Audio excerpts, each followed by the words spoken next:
Hello guys, இன்றைக்கி ஒரு breakfast recipe பார்க்கலாம். உப்புமா தான். ஸோ பொரியில் பண்ண போகிறோம். மறக்காமல் ட்ரை பண்ணுங்கள். ஃபஸ்ட்டு ஒரு பேனில் தேவையான அளவு தண்ணி ஊற்றிட்டு இந்த ஒரு கப் பொரியை ஆட் பண்ணிக்கலாம்.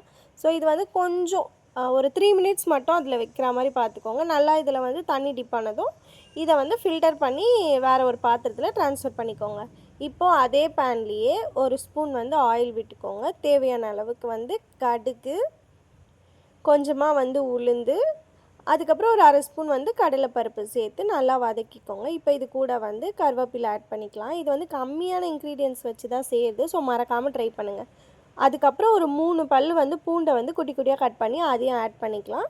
ஒரு பச்சை மிளகாய், ஒரு பெரிய சைஸ் வெங்காயம் ஆட் பண்ணி இதை உப்புமாவுக்கு நம்ம எப்படி அது வதக்குவோமோ அந்த மாதிரி வதக்கிக்கோங்க. ரொம்ப வதக்கணுன்ற அவசியம் இல்லை. அதுக்கப்புறம் வெங்காயம் வதக்கிறதுக்கு நான் கொஞ்சமாக உப்பு ஆட் பண்ணிக்கிறேன்.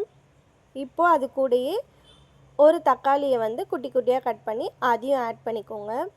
ஆட் பண்ணி இதையும் ஒரு கொஞ்ச நேரம் வதக்கினா போதும்.